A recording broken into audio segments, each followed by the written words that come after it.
Financial markets in Japan and the United Kingdom are closed today due to holidays. As for the currency market, Forex traders are alert to another intervention by Japan's monetary authorities to prop up the sapped yen. The fact is that, as a rule, Japanese financial policymakers carry out their interventions during quiet periods on Forex. The stock markets of mainland China opened today on a positive note after 5 days off. By the way, on a Friday, economic leaders of South Korea, Japan, and China said that higher volatility in the Forex market is a strong risk factor that could affect growth prospects in Asia in the near future. The government in China has again pledged to reinforce support for the economy through prudent monetary and active fiscal policies. However, Beijing has made such statements more than once. Perhaps the measures taken by the authorities have already proven their efficiency after all. So, the long-awaited recovery of the Chinese economy is already gaining momentum. Reports released today showed acceleration in new orders and a strong rise in business sentiment in the world's second-largest economy, and the composite business activity index was 52.8 in April. It was an uptick higher than a 52.7 in the previous months, but still marked the highest growth in a private sector activity since May 2023. Japan's monetary authorities also were not procrastinating while the Japanese yen sank to yet another low. Last week, the authorities carried out 2 currency interventions for which they could have spent up to $59 billion in cash. However, the broader macroeconomic environment remains very negative for the yen. At least there was no mass closing of short positions by hedge funds. Open short positions in the yen confirm that most traders are still betting on its further weakening against the dollar, and today the dollar-yen pair is trading in the range of 152.7 to 154.00 following the upward move. At the same time, experts note that Japan's central bank clearly has the leeway to carry out more interventions. Perhaps Japan will eventually be able to stabilize its currency until the economic environment becomes more favorable for it. Rising expectations that the Fed Reserve will cut interest rates twice this year could provide some relief to the fragile yen. Moreover, the US dollar has been losing ground across the board, and the greenback took a hit from comments from the Federal Reserve Chairman. Jerome Powell has closed the door to further rate hikes. Besides, the greenback was braced for the unexpectedly very poor data on the US labor market, and the April non-farm payrolls showed that employment is no longer as robust as a year or two ago.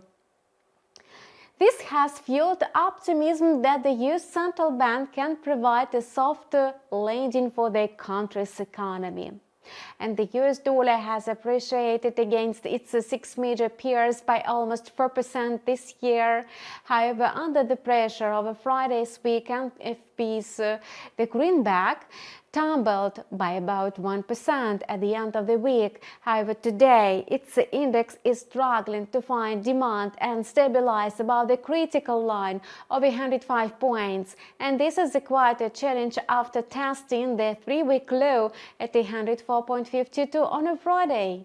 At the same time, the US stock futures are trading higher today, and the S&P 500 stormed to a new high at about 5,155 points in the early New York session and tried to consolidate there, sticking to the upper border in the intraday corridor between 5,142 and 5,158.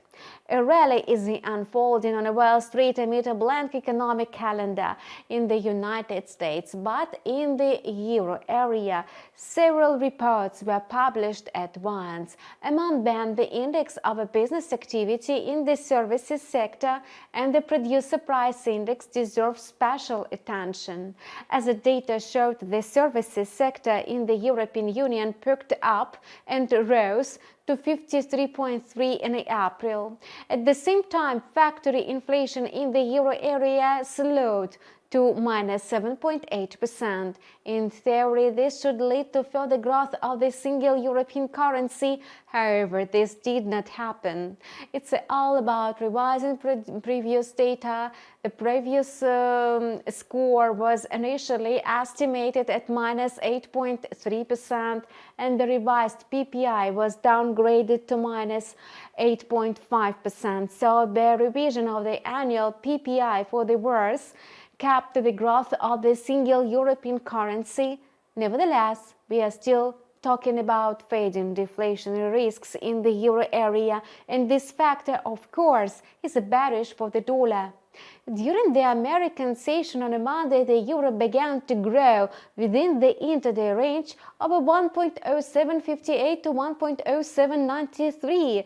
For further growth in long positions, the euro bulls need to the stabilization above the level of 1.0800.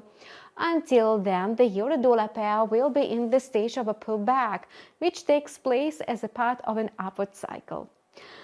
Crude oil is not even making any attempts to grow. This is largely due to the complete lack of any reaction from the largest exporters, Saudi Arabia and Russia, behave as if no price drop is happening. Meanwhile, geopolitics in the Middle East still has the greatest impact on the price of petroleum products. Here, the situation seems to be no longer calm. Therefore, despite the obvious technical signal of the oversold market, the benchmark Brent first locally broke through the level of 83. However, market participants failed to stabilize the price below this value, so the prospects of a technical pullback still exist in the market. Perhaps Brent crude has already recovered partly, moving now within the intraday range of $82.4 to $83.3 per barrel. You have watched the market review by InstaForex analyst for Monday, May 6. Subscribe to InstaForex TV channel and we keep you updated on all market developments. Feel free to ask any questions and leave your comments. So see you online tomorrow.